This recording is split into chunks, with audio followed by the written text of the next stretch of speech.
Homer became an employee of a self-driving car company. He sat in the car every day for work. He didn't need to drive by hand. He just lay in the back and enjoyed the comfort. He could even have parties with friends in the car. He could play baseball with Bart too. There was no need to worry about safety hazards at all. He just had to stay in the car for 8 hours a day. Then Homer could earn money, and the food in the new company's cafeteria was all free. Homer acted as if he had never seen food before. He piled all the delicious food from the cafeteria onto his plate. Marge was also satisfied with Homer's new job. It all started when Homer was eating in the car. A speed bump made Homer choke. He was so focused on clearing his throat that he didn't notice the car had driven up a hillside.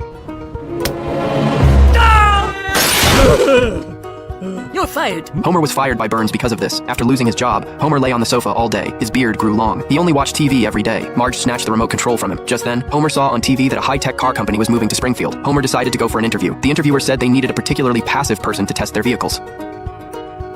Perfect answer. Homer passed the first round of interviews by virtue of his various lazy advantages. Now only the final round remained. It was to see who could sit for a long time and do nothing. This was exactly Homer's favorite kind of challenge. So he sat in his seat for a whole day and night. You're hired. 5 more minutes. Since they were self-driving cars, there were no steering wheels. Homer just needed to tell the car where he wanted to go. Homer thought the car was awesome. He could do anything in the car. Will you look at that? The car is driving home. Homer took Marge to visit the company. There was an indoor Ferris wheel and a rock-climbing wall. There was also a game room, but no one played there at all because the programmers were always working. Marge and Homer decided to help them relax. Then they took the other employees to play games. Through camera surveillance, the company's boss found that Homer and Marge had motivated all the employees. It made their mood and motivation much better. Because of Homer's performance, the company decided to promote him and make Marge his partner. Marge made some desserts for her colleagues. She took them to the ice rink to skate, but none of them knew how to skate. However, Marge came up with another idea. She told everyone to sit on chairs and play. Homer showed off his current life to Lenny and Carl. This caused all the nuclear plant employees to resign and run to the car company. Burns planned to go undercover to the car company to check the situation. They passed the interview with fake resumes. Burns looked at the rival company's equipment. He swore he could never do the same. Burns thought he didn't need to raise salaries. As long as he improved the working environment a little, he could keep the employees. I can never beat this.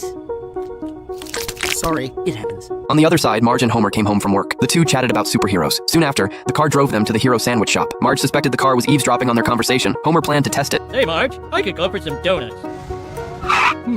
I'm so hungry I could eat a horse. Holy crap.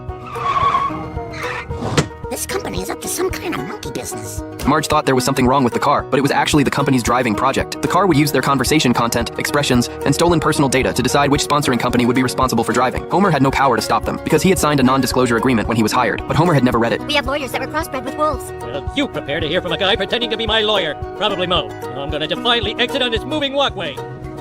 Good day. I should have gotten off. Homer felt that artificial intelligence had invaded his life. He went to the bar late at night to drown his sorrows. He found Burns was there too. Because the self-driving cars were too powerful, he had to find a way to defeat them. Burns hoped Homer could help him. Then the three of them sneaked into the company late at night. Hey, we're all employees. Wouldn't it be less suspicious if we weren't skulking? Fine. As long as they shut down the main server, they could paralyze all the cars. Just as Smithers was reconfiguring the network, Marge appeared. She would not allow Homer to ruin their current life.